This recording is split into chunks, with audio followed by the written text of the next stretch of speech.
Hey everybody, welcome back around to the Blog and Grill. I'm your host Doug here with your video blog for June 10th, 2013. This is the 100th episode of the Blog and Grill that kicked off way back in 2011 with my inaugural blog during the Final Four. This is the 100th episode. Many people have viewed them all, and I really appreciate all the viewers that I've got. Last night was Game 2 of the NBA Finals between the Spurs and the Heat. The Heat blew out the Spurs 103-84, and San Antonio just really struggled to handle the ball. They stayed in the game for most of it till the end of the third quarter. Too many turnovers. They turned the ball over 17 times. The Heat scored 19 points off of those turnovers. They did shoot the three ball well. They were 10 of 20, and Danny Green was a big-time performer with 17 points on 5 of 5 from the three and 6 of 6 from the field on the night. So Danny Green played well, but the Spurs just turned it over too much, and the big three were very non-existent. The Spurs Big Three, 27 points on 10 of 33 shooting with 9 turnovers. Tony Parker had 5 of those, and Tim Duncan shot 3 of 13 from the field. The Heat, on the other hand, they got out and ran. They had 13 fast break points, like I said earlier, 19 points off turnovers. Mario Chalmers, he played a very good game, 19 points in 35 minutes. He really played well. And Kawhi Leonard really shut down LeBron James. He struggled to shoot once again, 7 of 17 from the field. I believe he only had 17 points. And the Heat shot the three ball well, so both teams shot the three very well. The Heat were 10 of 19 from three. And really the big move in the game was when the Heat went on that 33-5 run. Mike Miller was in hitting some threes. Chris Anderson had some big dunks. LeBron had the huge block on Tiago Splitter in the fourth quarter. And the Heat got out to a 33-5 run in the end of the third, beginning of the fourth. And that was about it for the San Antonio Spurs. The Heat Big Three kind of showed up, 39 points, didn't shoot really good, under 50%, 18 of 40, and only 4 turnovers. So they played very well.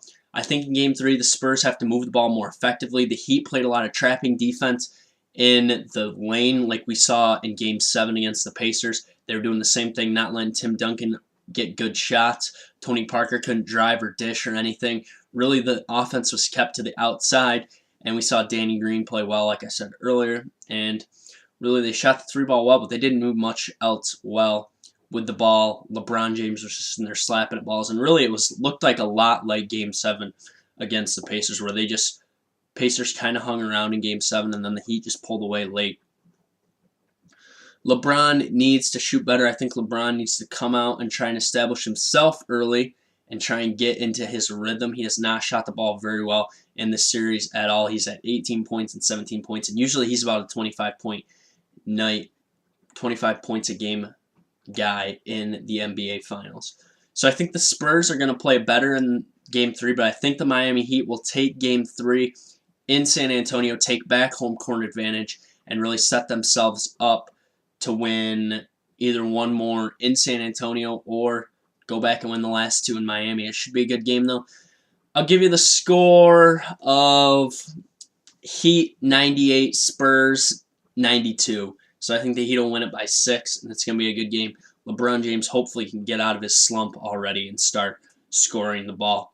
All right, so our 100th episode of the blog continues right now with thumbs up, thumbs down from the weekend. A big thumbs up to the Arizona Diamondbacks. They drafted a paralyzed baseball player, Corey Hahn of Arizona State, in the 34th round. Hahn became paralyzed his 3rd game into his college career when he slid headfirst into second base and took a knee to the head, pushing his neck back and paralyzing him for the rest of his life. So big move there by the Arizona Diamondbacks. Thumbs down to Chad Ochocinco Johnson. He will serve 30 days in jail for violating his probation. Remember, he was going to accept a plea deal after his domestic dispute with his ex-wife, and this plea deal was violated and his probation was violated when the judge saw him playfully slap his attorney's butt in court. So Chad Ochocinco will be going to jail for 30 days, and I believe that sentence starts on July 1st. So that should be very interesting Just a little weird thing there. I mean, I guess he was a pain in court the whole time anyways. All right, Wednesday we'll be back with the MLB Power Rankings. I'll have Game 3 reaction as well as Game 3's tomorrow night, so check that out. Follow me on Twitter at YankeeBaller415. Also check me out on jbsmooth84.com. I got an article up right now about P.J. Hairston, the UNC guard, being arrested for possession of marijuana. Always remember, comment, question, subscribe to my page. Let me know what you think. I'll be back on Wednesday. Thanks for tuning in to the Blog and Grill. Have a good one.